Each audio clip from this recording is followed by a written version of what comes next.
Hello everyone. In my last video, I have explained how we can do the parallel testing using the TestNG.xml file, how we can run the test cases in parallel, how we can launch the Chrome browser in parallel. So we discussed all of these things in my last video. Today, I will explain how the threading part is important in TestNG. So I would like to introduce the concept of threads while performing the parallel execution in TestNG.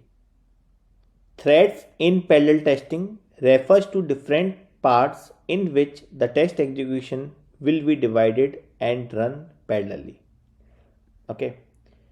So in my last video, we take 4 methods which are running parallelly, right?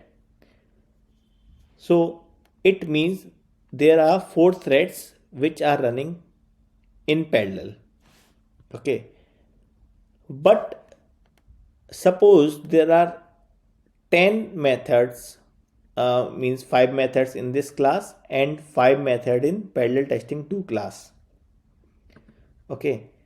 Then how does threads work? There would be 10 instances of Chrome will open? The answer is no. By default, TestNG provides the thread count to be 5.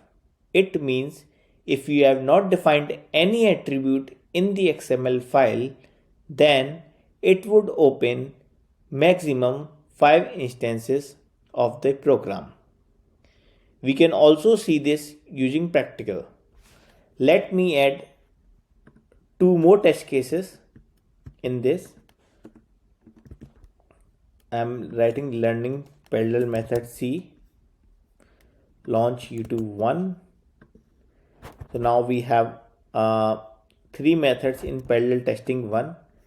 I am adding one more method, parallel method E, and I am writing launch LinkedIn 1. So now we have 3 methods in parallel testing 2 and we have 3 methods in parallel testing 1. Now let me run this and see how many Chrome instances are opening at a one time. So when I launch, if you see 1, 2, 3, 4, 5, so maximum 5 browsers were opened, right? In the console there are 5 browsers which are going to be open, and just let's run this, and then it would open after some time. Launch LinkedIn 1 as well.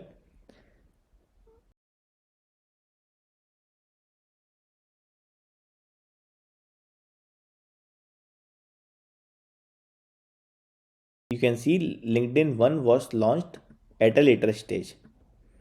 So there were 6 test cases which were launched, but parallelly first it runs 5 test cases and then the one test case were launched late. Okay. Now let me tell you another thing which is very important, and what we learned here is that we can maximum run 5 test cases in parallel because TestNG provides the default value to be 5 of the thread count attribute. So the attribute name is thread count. So if you have not defined anything in this, by default it takes 5 value. Okay, that's why when you see in the console, it launches the 5 browsers in parallel, and then once the thread is closed, then it launches the another thread of LinkedIn 1. Okay, that's all about the thread count attribute, but which we have talked about in the default stage. Now if I change this thread count attribute value to 3, okay, then what it will do, it will only launch 3 test cases in parallel, and the remaining 3 test cases it would launch after some time.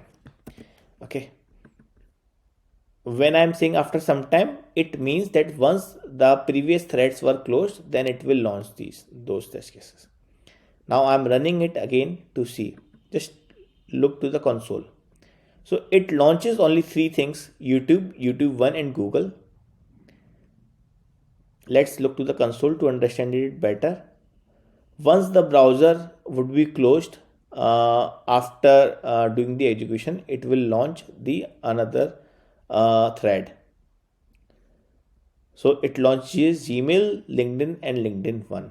Okay, and if you just look into this 21 is the thread ID, right? 20, 21, 22 is the thread ID, because we are printing the thread ID as well in each test cases. Thread dot get current thread dot get ID.